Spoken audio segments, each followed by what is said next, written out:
Yes, so I'm driving in Lagos. I'm driving in Lagos. Can you believe it? Two hands though, two hands. But yes, I am driving in Lagos, people. I'm so excited. Like, what? I can actually drive here. All right. What's up, everybody? How are you doing? This is Bayo Adio. Welcome to my YouTube channel. And today I have a guest for you guys. It's somebody that I watched a lot of her YouTube videos when I was deciding to come to Nigeria. And she had so many helpful tips, so many things for me to mentally prepare for before I came home. And I am a part of her Facebook group. And since a lot of you guys that watch my videos are people that live overseas in different countries predominantly, I wanted to kind of bring her on to share her experiences of moving to Nigeria, also for you guys to get to know her a little bit. And then we'll just kind of have a conversation and go from there. So thank you so much for joining, Iveoma. Of course, Bio. Of course, I'm gonna join. I am so excited. The last time I saw you was in Nigeria at our Airbnb over there. I can't believe it's been that long. How long has that been? Like 2, 3 months? I think 2 months. Wow. Okay. Awesome. That's crazy. So, welcome to my YouTube channel. And I think you've interviewed a lot of people that have returned.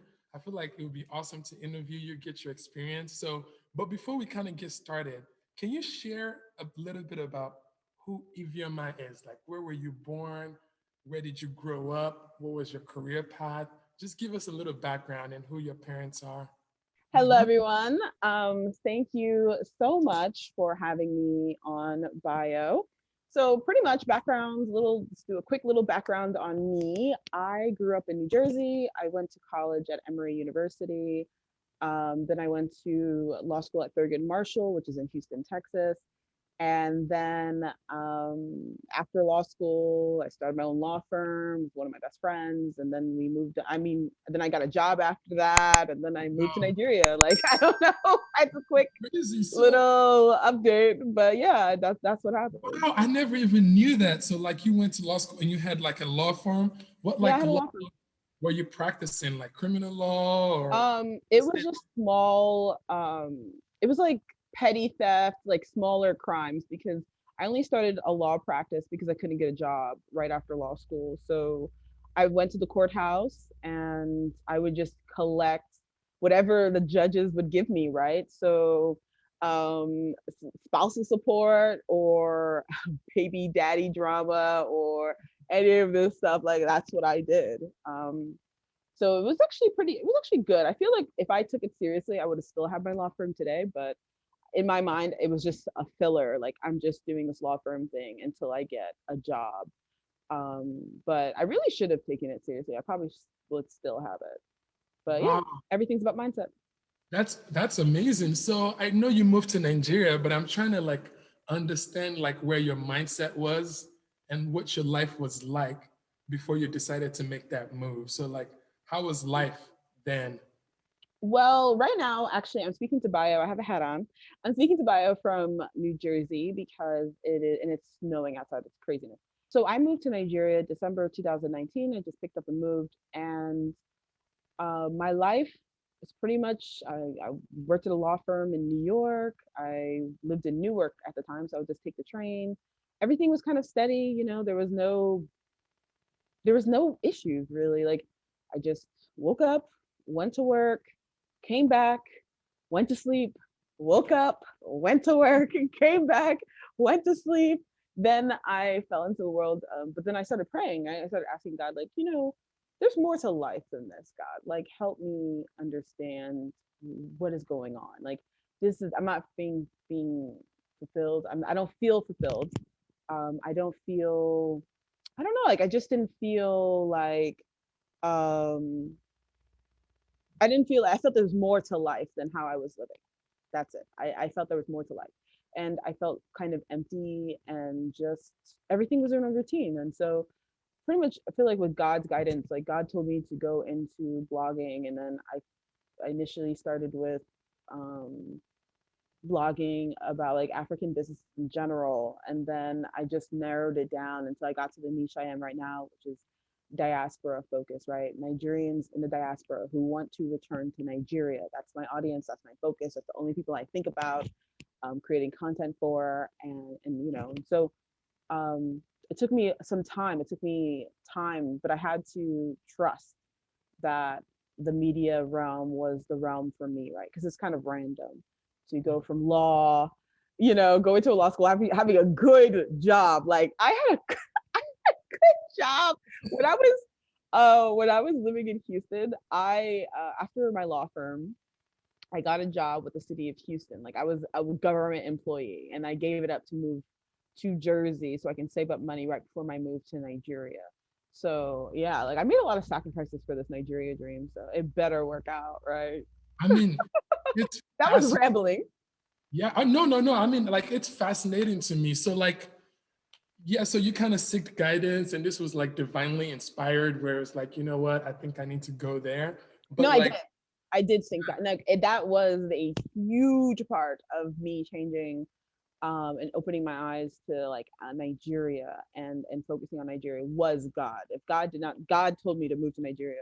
God told me to start this media thing, and that's it. Like for real, like it's divine, this for is real. amazing. And I think a lot of people might be able to relate to this because I think there is definitely a few people living overseas in the last few years where they just felt like they had this calling and like pulling towards Africa for some reason and they can't explain it. So I feel like something definitely spiritually is happening to like draw people back to Africa, bring people back home. And I feel like it's a combination of a lot of things. So it's very interesting to hear your perspective from that. So was it specifically like Nigeria you wanted to go to, or you wanted to go to Africa?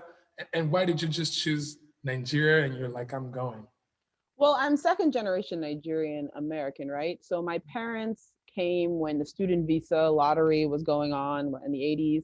And then I was born and raised in the US. I spent my entire life in the US.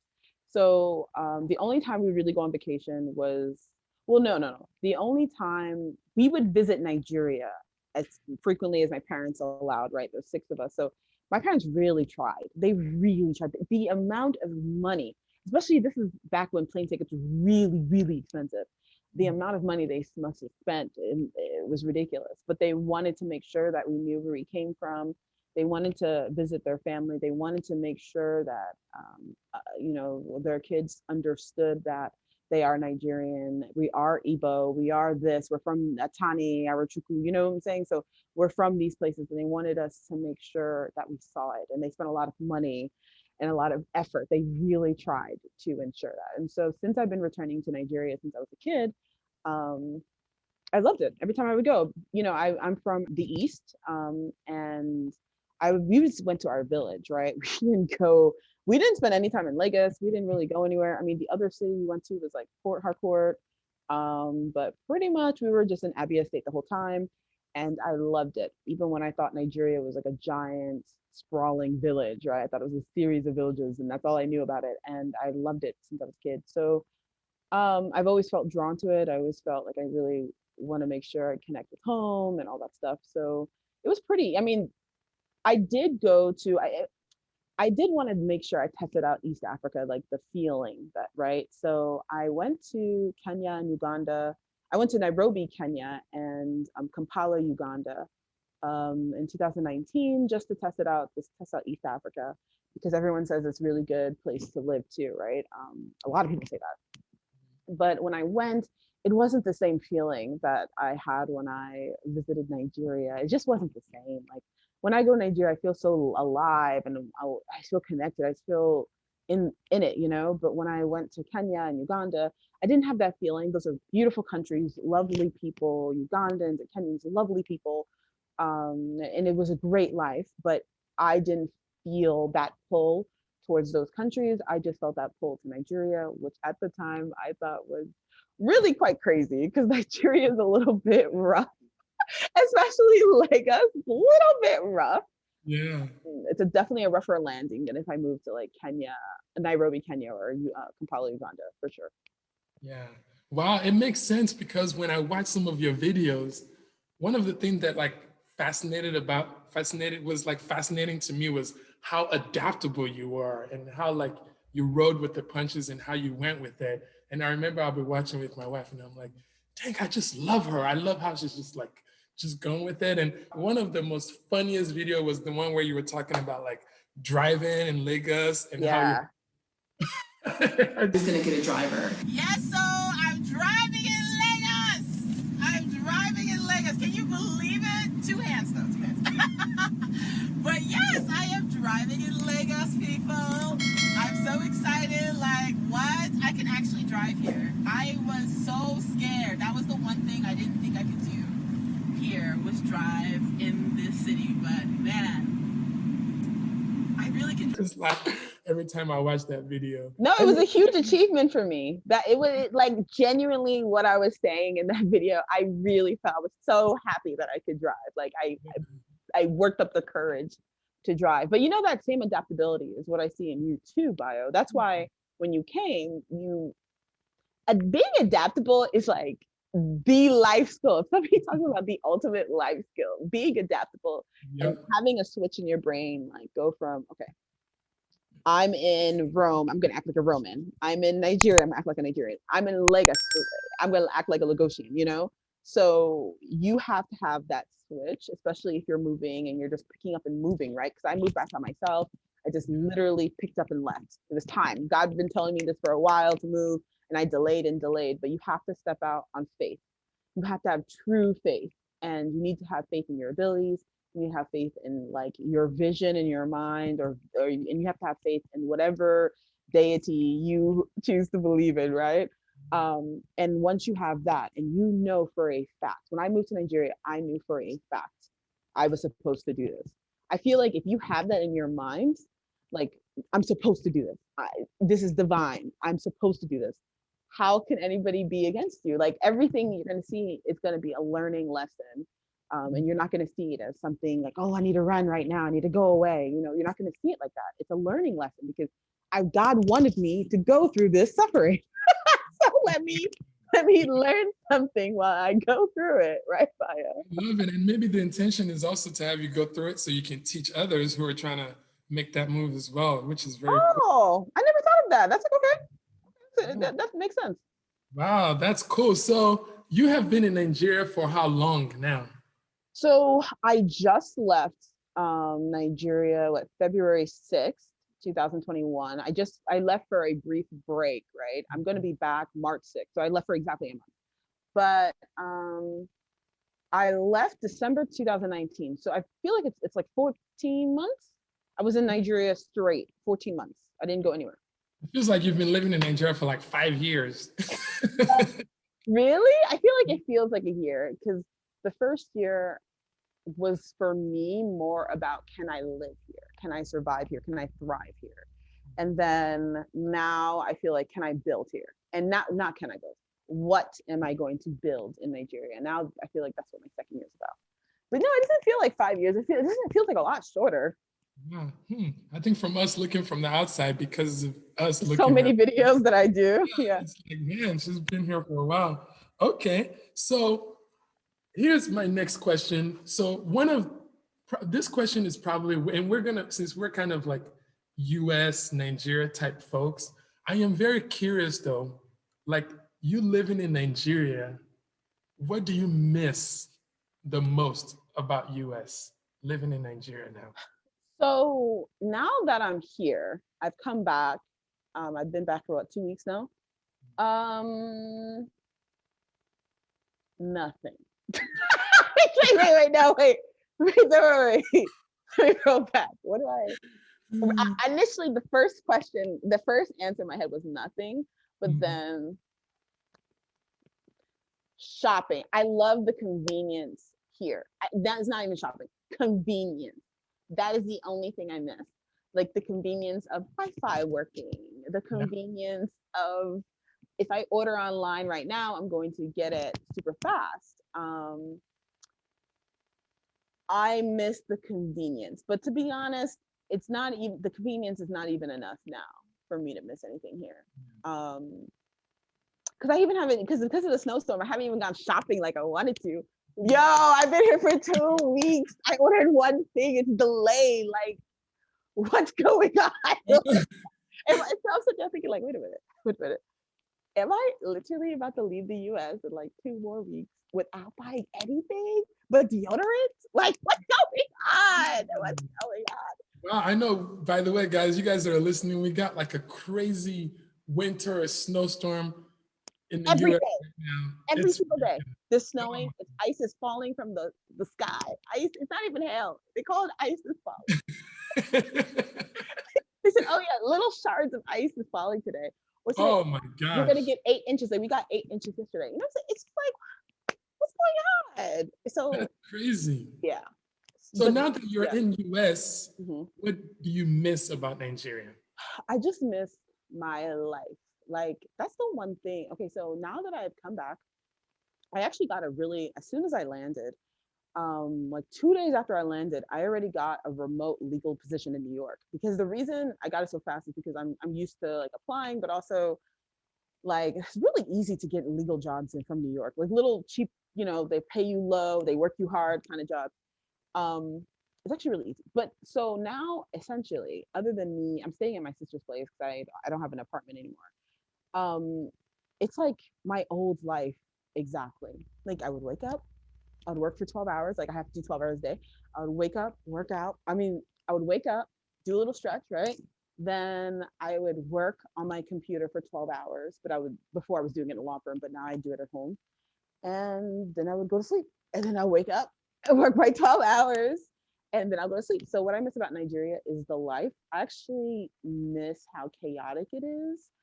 Um, because I guess I do well in chaos. Like I feel like if you don't do well in chaos, you would absolutely hate Nigeria. You wouldn't like it's not even like you would hate it. Like so I think I didn't realize I was much of a chaotic person. I guess I am. Um I miss the chaos, I miss my friends, I miss the life. I miss the life. Like I miss waking up, I'll do my little work, I'll work on whatever I need to do. I'll write whatever contract I need to do, for my own thing. And then I would go out. Oh, let's go to the movies. Let's go this. Let's go this. Even with COVID. And I was telling my friends like last night, thank God, praise God. I was in Nigeria when COVID happened because I remember initially I was like, oh, let me return, let me come back, like let me come to the US and stay with family. Thank God. Because I feel like I would be depressed. This is kind of a depressing life out here. Yeah. Like you stay indoors all day, then you have, you're rolling around. People aren't moving around as much. I don't know. It doesn't seem I'm glad that I experienced COVID in Nigeria versus over here. Because I do think COVID depression is like a thing here. Um, so yeah. So pretty much I miss life. Yeah. Um, I also miss the food too, because guess what? Okay, so okay, first of all, I love Nigerian food. Actually, I love African food in general, let's be real. Like, I don't know what country in Africa, like, well, I like, yeah, I like Nigerian food a lot. And then I miss the food, but I also miss like the food product. So, for example, in Nigeria, because I just bought cabbage. I bought the same things I'm pretty much eating, except I'm eating a little couple more bad things here. But whatever, I'm leaving soon. But I missed that like before in Nigeria, I would let's say I bought cabbage. I pretty much have the same cabbage I bought in Nigeria. I bought it here. You know, when you buy cabbage or any fresh fruits or food in Nigeria, it goes bad within 4 or 5 days. So like if I cut into cabbage, the max it will last is 7, 8 days in my fridge. And or if I cut pineapple, let's say I get a pineapple, I cut it. Once you cut a pineapple, it lasts one day. So you better eat everything within one day. Here, I'm looking at the tomatoes. I bought a ton of tomatoes like last week. Why is it still red? Yo, I bought cabbage. I bought 2 cabbages. I already ate one, and then I bought I have another one, and it's still green. It's shiny. I'm looking at it like, bruh. Yeah, because of the preservatives. And I study a lot of Yeah. nutrition, and like they study all these things that don't go bad, and it's like the bacterias are smart enough to know that it's not like it's not edible for them, so even they don't go eat it. To make, Wait, that's what they said? Is that why?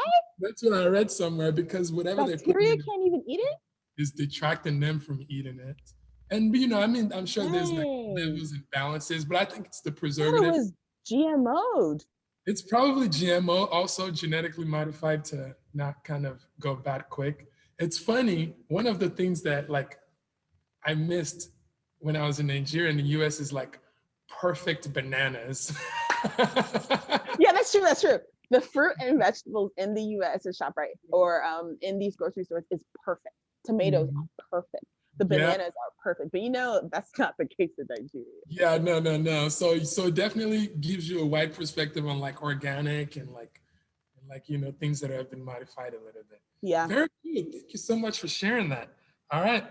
So my next question is, this is probably a big one, Mhm. is like, what was the biggest adjustment you had to make living in Lagos to feel comfortable and to feel like you're like, okay, you can live here, you can thrive here? Because I know once anybody goes, there's a whole bunch of struggles they have to overcome. There's connections that they have to make, relationships that they have to build, Mhm. and just learning a new way of life that they're Mhm. not used to. So like, Mhm. what did you feel like you had to Mm, adjust to feel like you can live in Lagos comfortably, coming from the US? I think the the one main thing is my mindset. Like, okay, so when I was in the US, I was so impatient. When I tell you, I'm like, I want it now. I want it now. I'm so confused when you're telling me these things. You guys are telling me stuff I don't want to hear. I want it now. Let me tell you, bring that energy to Nigeria. Nigerians, you be telling Nigerians, I don't understand why you. I literally said what I used to say in the US all the time. Let's say I don't know, let's say my internet goes down and then you schedule your appointment and they're so like and they come late. You be confused. You're like, like what's going on? Whereas in Nigeria, I had to let go of that. So if a contractor, especially these artisans, right? These people, carpenter, plumber, all these people, if you literally have to let go of, I want this fixed now. I want this now. Because where I live, Ibeju, for the whole time of COVID, I don't order delivery either. Like food that's like delivered, like what I'm go pick it up. Like I don't have time to wait 4 or 5 hours. Like you're gonna give it to me, whatever.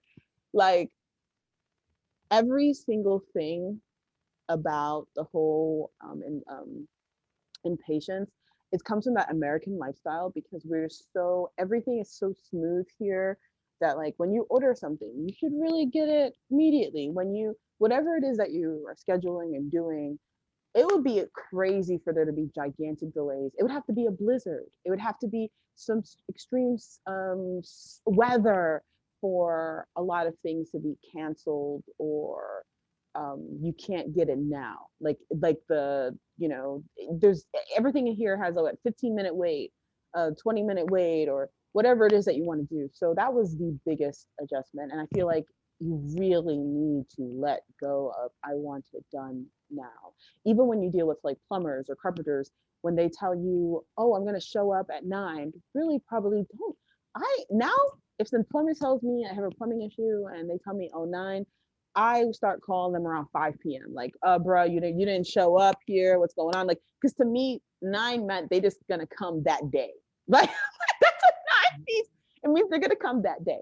Or, yeah, that was the biggest adjustment. And I think also, yeah. So I've actually learned a great deal of patience. I'm much more patient now. But that did not come nicely. Like I feel like I had to be broken down a little bit. I had Yeah. to be broken down a little bit in order for that patience to come. But yeah, that has actually been the biggest That's adjustment. awesome. That's a huge one. Oh my gosh, that was the most challenging one for me. Not gonna lie, is patience. So But challenging. but you're right. I don't think you can. The thing with Nigeria is that I don't think you can bring a lot of endurance and muscle power to like. I think they're gonna tire you out. what they're gonna do is just look at you. You're gonna be yelling at them, and they're just gonna be calm as a cucumber. Like they won't even be upset. They're not even irritated. Like they're just like, I don't know why you're wasting your breath yelling. Like it's gonna get done. Yeah. Oh, Oh my gosh. wait, what do they say? They say God. Would they say? What do people say? It's something with God. If somebody tells you, if you ask somebody like, are you gonna get this done today? You know, it's up to God. That means no. If they do this, it means no. So that's what I pay attention to all those little things. This is funny. Wow, that's Yeah. great. Yeah, I think that's such a great advice. Yeah, I think patience because, and you know what? And it's like a lot of other countries too, like Asia and South America. It seems like the concept of time and having stuff now is very predominantly like the US, the UK, and this But high. you know, they say it's weather too. They say warmer countries like so like people in South America are pretty close to Africans, and we're close to Asians. Like from hot countries, they all have that lackadaisical time thing about time because the sun is out so long. I don't know. I read it and it made sense because I started meeting like people from South America, and I'm like, yo, you guys are African, like.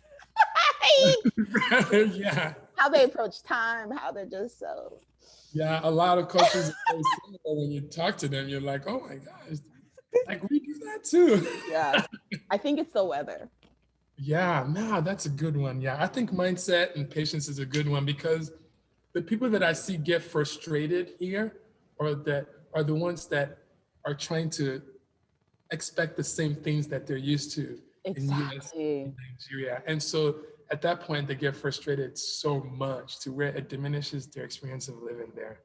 Oh my gosh, your frustration, if you let it build and build and build, like it will diminish your life. It will diminish your experience. So you have to like be able to release that frustration or just let go. Like, so even that's happened to all of us. We all have those moments where we all decide like, I'm gonna let this go. Yeah. Like I literally, there was a time that okay, so this day I woke up, I was really stressed. I didn't realize I was stressed, right? But I was actually really, really stressed because here's the thing: when you move, okay, so there are some things I do when I was in the States. That's when I would know, oh, I'm stressed. Like if I'm not sleeping well or this, I'll try to figure out like, okay, I'm stressed. So what's going on? Let me figure that out. So when I moved to Nigeria, because Nigeria is such a different environment than the US, right? I actually developed new ways of handling stress. And so I had to figure that out. And so one new way that was actually a really bad way is I started panting. There was a day that I wouldn't take full breaths. So there was a day that I was like, I realized, I was like, what is going on? Like I was breathing like not even like full breath, right? Like I didn't take like a full breath and release it. Like I was just like half breaths panting. And I realized I was doing that. And so I actually had to sit back. I was like, wait a minute. No. Nigeria, you're not gonna kill me. Like no, I literally even said to my friends when something's happened, like Nigeria is not going to kill me. You are literally not gonna shorten my life. You're not gonna kill me. And then that was a moment I released a lot of stress. Like you have to make a decision. A lot of times people think like you are not in charge, like, oh, so many things are stressful because so many things are, right? Just in life, anywhere, in any country. But you have to decide how you're gonna react. So me at that time was panting. I slept well, but like I would be panting. So it was like I developed new stressors that now I'm aware of, okay, like if I'm doing this thing and unconsciously, I'm actually really stressed out. So now I pay attention to my breath. Whereas in the States, I never had to pay attention to my breath. I pay attention more to my sleeping habits. Like I know I'm stressed because I'm not sleeping at all. Like, whoa, I only slept 3 hours last night. Like, what is going on? Like, I can't keep on doing this for 1 week, right? So, yeah, I developed new stressors. It's very interesting, I think. That is very interesting how being in a new environment shapes you. But I think letting go off of control has got to be the biggest one. Oh, for sure. And you know, the good thing about like knowing these things ahead of time, because I think there's like a moment that you go through. So like the life can actually eventually become very comfortable. You can kind of get to know your way around things. But I think it comes with accepting like this is how things are and then figuring out ahead of time how you're going to overcome it and just knowing that's just the way it is. So like for example, like if I needed to go to the bank in the States, I allocate like 30 minutes or 20 minutes or something like that. Yeah. And I expect that that's going to happen. But in Nigeria, if I have something else to do afterwards and I allocate 20 to 30 minutes, I'm You going better not have anything to do after. extremely frustrated. So now I allocate like 4 hours because I don't want to have to deal with the anxiety and stress and frustration of having something else to do and these people are wasting my time. So I think the more you learn those how things are, the more you can learn how to like handle and deal with them, and then it would reduce your stress a lot for sure. I agree, absolutely. Yeah. And it's more challenging in the business world. Ooh, that's like a whole another thing. It's like now with business, it's the challenge for me is figuring out how to still work, like figure out the cultural context within the business while still being able to be proficient Yeah. in business with time. All right, cool. So I do have one last question for you. So this last question is probably what the most asked question from anybody that is like you and I that has like lived in Nigeria or that enjoy Nigeria, that's comfortable living there. We have the sense of freedom. The question is, what advice would you give to someone that has the intention of relocating to Nigeria or visiting Nigeria? What is like the advice that you would give them to what is the advice you would give them for them to have a better experience? So for people who are relocating, right, my advice to you would be it needs to be do or die. Don't do any of this wishy-washy. Because I've noticed, okay, so there are lots of people I've met who do like, oh, let me just try it out. And it works because they literally just go and try it out and then they leave. I'm talking about people who want to move. If you are really willing to move, to move to even another state in your own country is kind of a big deal. So to move to another country is a bigger deal. So it needs to be do or die. Like, we're going to die here. That's what Nigerians always say. We're going to die here. That means that nothing is going to change their mind. They've done it. And then in that, when you do come back, really focus on building a network. 2 advice. Come back, do or die. You need to, it needs to be like do or die. Like, that's it. There's only one option, and I need to live, and I'm going to have a wonderful life. I'm going to build that life in Nigeria, period. And build a network as fast as possible. So my biggest mistake was waiting till I got to Nigeria to build a network. So here's the thing. I built my whole brand because I was interested in Africa, right?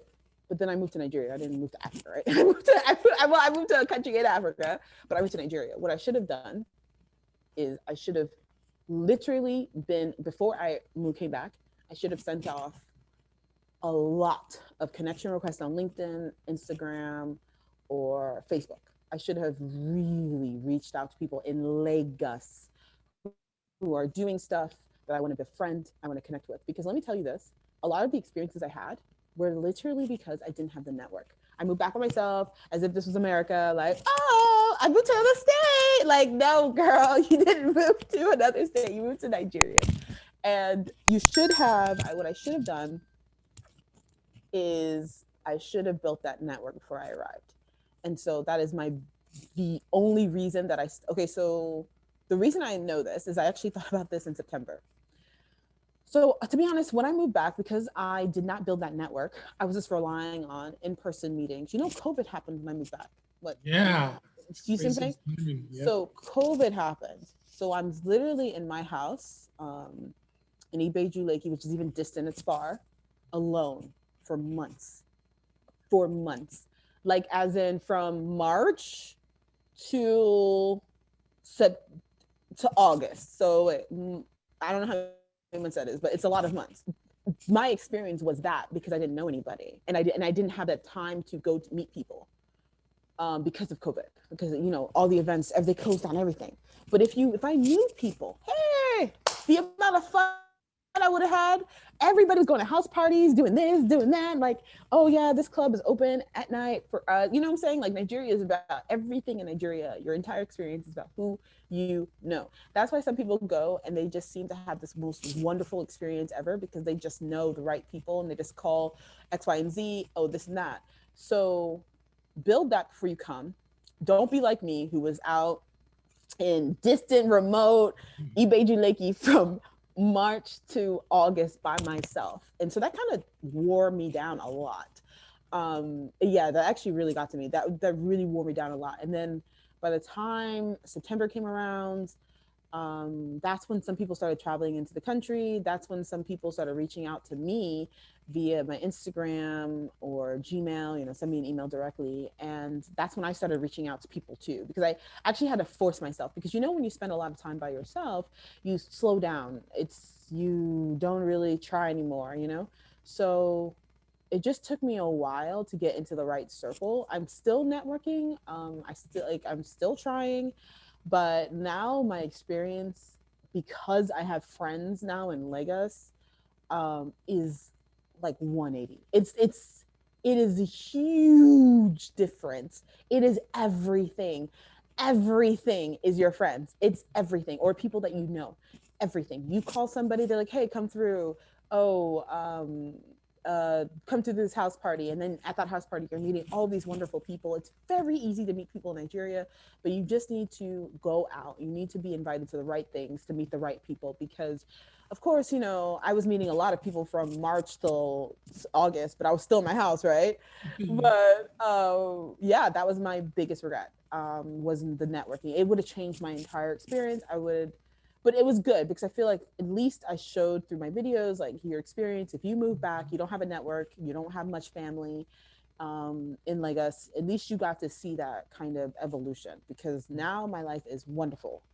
Just having friends is just everything. So that's my two advice for people relocating. And then people traveling to Nigeria, don't do this budget travel people are doing. People always talk about budget traveling. Why are you trying to budget travel in Nigeria? Like, I'm so confused. Like spend money so you can have a good time and you can be in nice places. Like, no, stop this budget traveling. Then people do budget traveling and then they complain, "Oh, I didn't have a good experience. Oh, somebody I went to some place that gave me, I don't know, fungus." Like, there's no budget. Like, spend money or don't spend money, but I think if you're going to travel to or visit, spend some money, have a good time, go to these amazing hotels. And when you do, you're going to meet people there. Be friendly, be open to meeting people. Everyone always talking about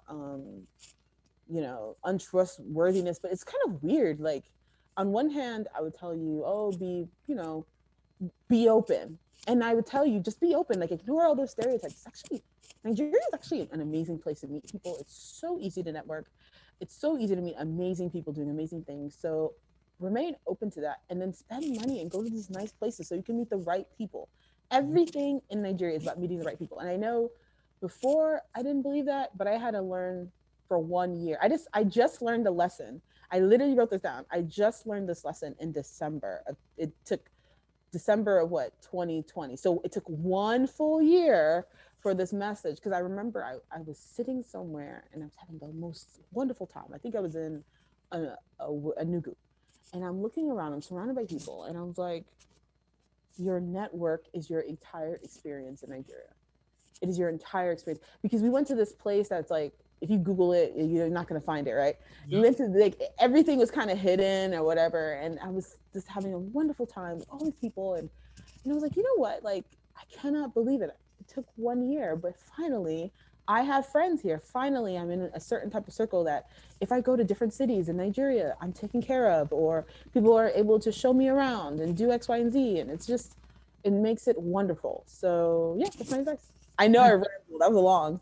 No, I love that. That's very great advice. Everything you're saying, I'm like connecting to, because I was lucky to have an amazing experience in Lagos, Nigeria. Yeah. Mainly because of what you said. It was mainly because now it's funny because I wasn't proactive in building the connections. But I now you are. Yeah, but like I tried to do things. So like for me, I wanted to document the experience of what like a brand new person with no connection, what they would have to go through versus a connection. And it is like night and day difference, like difference. And it's just little things like, hey, I need to like open up a bank account. Like if you knew someone literally you can bypass the line and go to the back office and open up an account in like 30 minutes. Exactly. This is like 8 hours waiting. No, not 8 hours. It took me 3 days to open my first bank account. Had I known somebody, it would have taken 30 minutes. Oh my 3 God. days. Yeah, I went to the bank 3 days and I stayed there all day. It's amazing. Or like maybe something is happening at the airport, or you need assistance with this and that. So I think that made the experience so much better for me. Or maybe you're looking for like an apartment or a place to stay, or whether you want to buy a house. I think like anything. The US culture, you can be very independent. Yes. But use Google. Yeah, you have to rely like on people. And a part of me fought it when I got there. Yes, I fought it. I was like, no, we don't need to do things like this. This is crazy. Yeah. No. I fought it, but then later, I hated that I had to rely on people, but later I actually enjoyed it, welcomed it and loved it, because I felt like in US, I was a little bit lonely, although I was around. I'm a part of something in Nigeria. Yeah, our culture is very communal. It's like you thrive better as a community rather than like individually. And I think that was like the biggest mind shift that I have. Even in my neighborhood, like here, I don't go to other people's houses or anything like that. But when I was living there, like all the kids would knock on our door every evening. They want to play with our daughter, or our neighbor would be like, hey, well, like, and I'm like, initially I was like, oh, why are these people bothering me? I just want to like go on my computer and watch TV. Like, you didn't even call me ahead of time to tell me you were coming. I remember there was a day I was walking around my community. I was exercising in the morning right before, and I greeted everybody. I was so tired. I was like, yo, this is ridiculous. It seemed like everybody and their grandma was out walking. Like everybody was working out. It was like fit fam. Like everybody was just like, and so as you walk past somebody, you're going to greet them. So I'm walking around my estate and I was like, this is like the 40th person I'm greeting, right? So I go back home and then I get in my car and I had to go somewhere else. And I'm literally driving in the same day. I'm driving in my estate and I look out the window and there's a guy walking next to me. I'm driving in a car. My windows are rolled down. He's driving next to me. He greeted me and I greeted him. And I was sitting there like, dang, I'm greeting people on the road now. Like, what's going on? Like to me, that was really crazy. I greeted 40 people this morning. I'm greeting people as I'm driving. What's going on? I thought that day was like too much for me. But then you just get used to it. Yep. Yeah, I ended up liking it. I'm like, you know what? I do feel like a sense of community here than I've ever felt anywhere. And it created that sense of belonging and acceptance. And it was like, wow, this is actually very nice. But yeah, but I think there's just the way you're doing things, you just have to be, I like the word open, like be open to like adjusting your way of doing things. And then you might be surprised. It might open up this new possibility of something that you enjoy that you never thought of. No, you absolutely have to be open to things because it's going to change your entire experience. I feel like just you moving, you have to open yourself up. You can't always be, so many people move and they just seem afraid of everything, even though they have family and all these connections, they seem so afraid. Oh, I can't trust this person. To be honest, just be open. Just try and just understand, like, you're going to be chewed up. I know like Americans right now are obsessed with like being scammed, right? And so some people ask me, oh, how do you avoid being scammed? I said, oh, I don't. I don't avoid it. No. The accent already raised the prices, but all I can do is negotiate the best I can. And once that's even a way of releasing control. You just relax, calm down, like cool down. When you're so uptight and everything, like Nigeria will just crush your spirit, bro. Yeah, it would. Well, great. This has been such an amazing interview. I really appreciate you taking the time to come on this call. And I hope that you guys are watching are getting some sort of value out of it. My goal is to like help some of you guys that are transitioning over, reduce the headaches as much as possible so you can learn from people like I and Iveoma. So then your experience can be like your experience can be shortened. There's like two ways to learn. One is by experience and one is by other people's experiences. So hopefully you shorten your process and learn from other people's experiences. Is there anything else you'd like to share? Well, I mean, I love chatting with you at Bayo. It was really quite fun. It's always fun hanging out with you and chatting with you. The only thing I would say is that moving to Nigeria is not for everyone, and a lot of things I'm showing you is just realistic because, people might comment and they're like, oh, you're being so negative. Actually, I'm not. And I wouldn't even have this experience if you guys were not out here supporting people selling fairy tales and dreams. If Nigeria was this amazing, wonderful, easygoing country, then no, people wouldn't leave, right? There's a reason people are leaving. So you need to like put your mindset right. If so many Nigerians are leaving and you want to be successful in Nigeria, learn from them without taking in that negativity, without taking in that, like, sometimes Nigerians, it doesn't sound kind of bad, but don't really listen to Nigerians before you get here. When you get here and you start asking Nigerians about like other cities or other things you can travel to, listen to them because the advice is amazing.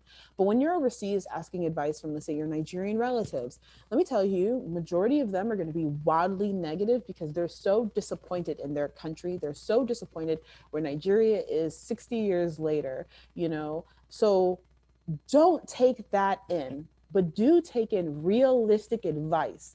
Because a lot of the experiences I had, a lot of the YouTube videos I created, I was literally the first person to create those videos, and they're useful and they're helpful. And to me, I realized so many people are selling motivation and inspiration online, but it's kind of like at the end of the day, you actually do need to know the realistic ways to do things. How hard is it really going to be to move back? Especially if you don't have a lot of family or connections that you can rely on. So I give you a realistic view. If you, I give you a realistic view. Nigerians, when you come to Nigeria, are going to give you more realistic views of different cities. Oh, don't go to that place or go here. They're going to be a lot more positive when you try traveling around the country. But before you move back, I know this sounds so ridiculous. Do not ask any Nigerian their advice. Do not tell them you want to move back. Don't, like, I'm talking about Nigerians born and raised in Nigeria. Don't tell them anything. They are legit confused. Most of the people who see me, they're really confused. They're like, you're still here. Like, but they're not in a mean way anymore. It's just more like, wow, wow, look at you. But so many Nigerians right now are leaving the country. And so I want you, there's a reason so many Nigerians are leaving. There's actually many reasons. So I don't want you to take in that negativity when you tell people that you want to relocate. But I do want you to take in realistic advice in channels. And me and Bayo definitely give that. There's lots of people who do that online, but I definitely urge you to not take in whatever they're saying. And at all. Don't tell them, don't take it in. When they tell you something, I want you to, in your head, to be playing like, I'm so happy, I'm so happy. Like, I want you to be playing some whatever song that you need to play in your mind as they're telling you nonsense. I want you to go in one ear, out the other, in one ear, out the other, and then focus on why you want to move back and focus on that. That's what's going to keep you alive and elevated. That's what's going to feed you during these hard times, is your absolute faith in yourself, in your abilities, and in whatever deity that you choose to believe in. So I think that, yeah, that's my advice. I know that was a lot, but I love that so much. Yeah, because there's so much fun to be had. It's a beautiful country and so much fun. all this You stuff. know, But I when I think it's came good when you back, go in there with knowing, like, okay, this is all this amazing things that I'm going to experience. I'm going to feel this sense of freedom. But you also need to have that, like, realistic view of, like, these are the things that I'm going to have to overcome in order to enjoy all of that. exactly. Nigeria is actually a wonderful country filled with wonderful people, but it's horrible leaders. And the average Nigerian, for some reason, does not interact with any other African or anybody else, right? So they're telling you, oh, Nigerians do this, they're shady, they're this and that. It's like, bruh, I'm from the States. We, like, what are you talking about? Like, I'm from the States. These same things people are saying, oh, they do it here, as if Nigerians are the only ones who do it. No, they're not. Yep. They're not. So I think that once you ignore all the negativity you're going to hear from Nigerians born and raised in Nigeria, and understand that negativity is from disappointment. Yep. If Nigeria was just moving forward even a little bit, a lot of people wouldn't leave because they would believe. But right now, Nigeria is going through a change. It's rolling back. I think it's regressing a little bit. So a lot of Nigerians, they just don't have that belief, and nothing you're going to say is going to change their mind. They have to see it. They have to see Nigeria is moving forward, and they're not seeing it. And it makes sense. It's not moving forward, you know? So not everywhere, but a lot of sectors are not moving forward. So calm down when they're talking to you. Just in one ear, out the other. Don't listen to anybody, because those people who are giving you that horrible advice, when they see you thriving, are not going to say, Pim. They're not going to say nothing. People see me, oh, they don't say nothing. It's like, wait, you were telling me I was going to get murdered, kidnapped, stabbed, eaten by money ritualists. I'm still here 14 months later. Aren't you going to congratulate me? Aren't you going to be happy? No, don't, just ignore them. Yeah, I think the feeling of just being home is incredible. So Yeah. now, one more thing, how can people follow you, contact you, join your group? What's your YouTube channel, your Instagram? Just share it, please. Oh, okay. Yeah, that's awesome. Thank you for this opportunity. So it's Iveoma. I think Bayo is probably going to put it on the screen. I am literally, it's ITSIVEOMA. If you just put that into Google, you're going to find pretty much everything, like my Instagram. I'm really active in my Facebook group. I have a Facebook group. I have a Facebook group called Iveoma's Guide to Nigeria. So you can put that in and find me. I focus now on Nigeria. But yeah, I mean, I have a YouTube channel. It's literally by the same name. It's ITSIVEOMA. It's Iveoma. So yeah, I'm like the same all over social media. So thank you for following me if you do after this. Yeah, thank you so much for your time. I really appreciate it. This has been fun. All right, and I will chat with you soon. Bye now. Okay.